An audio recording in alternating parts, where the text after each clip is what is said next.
नमस्कार,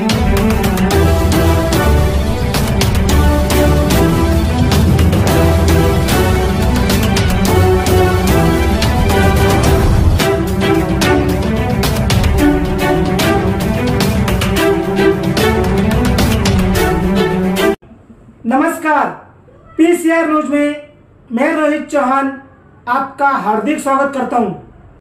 उल्हासनगरतील शांतीनगर स्मशानभूमीमध्ये अक्षय शिंदेचा अंत्यविधी होण्याची शक्यता आहे, कारण या ठिकाणी पोलिसांच्या सहाय्याने खड्डा करण्यात आलेला आहे आणि त्याला या ठिकाणी दफन करण्याची शक्यता निर्माण झालेली आहे। अक्षय शिंदेचे उल्हासनगर शांतीनगर मध्ये स्मशानभूमीमध्ये दफन करण्याचे कार्य चालू असून या ठिकाणी मिठाच्या गोण्या सुद्धा तयार आहेत। हे बघा, इथं मिठाच्या गोण्या सुद्धा ठेवण्यात आलेल्या आहे। मी रंजना पाटील, पीसीआर न्यूज।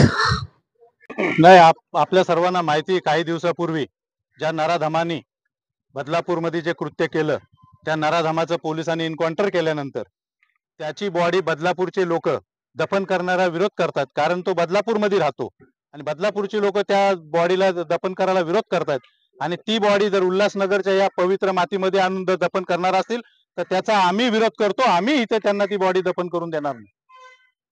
एकंदरीत आता जो या ठिकाणी खड्डा घडला, काय नेमकी माहिती आहे, कोणी खड्डा काय? नाही, मी पण आताच आलो, मला माहिती मिळाली फोनद्वारे की असा असा विषय इथे होतोय। त्याची माहिती मिळाल्या मी आपल्या इथे आलो, इथे बघितलंय खड्डा खोदलेला आहे। तो खड्डा कोणी खोदला, का खोदला, कशासाठी खोदला याची माहिती घेतोय।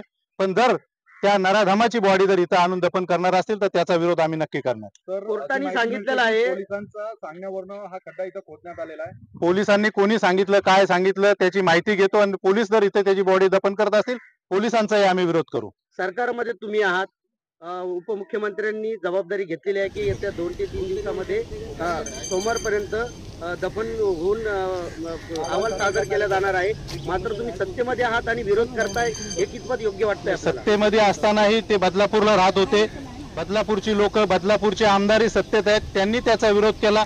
तो राहतो तिथे ते दफन झालं पाहिजे, उल्हासनगर मध्ये तो राहत नाही, त्याची बॉडी इथं या पवित्र मातीत दफन केली नाही पाहिजे। अशा नराधमाची जर त्यांची भूमिका ती आहे तर आमची भूमिका पण हीच आहे की नराधमाची या मातीमध्ये ती बॉडी दफन झाली नाही पाहिजे। मात्र बदलापूरमध्ये दफनविधीसाठी जागा नाहीये, त्यामुळे त्या ठिकाणी थोड्या अडचणी येतात सरकारला। बदलापूरमध्ये जागा आहे किंवा नाही हे आम्हाला माहित नाही, पण तिथल्या लोकांनी, तिथल्या स्थानिक आमदारांनी विरोध केलाय हे मला माहिती आहे आणि मी त्या बाबतीमध्ये इथे विरोध करतो।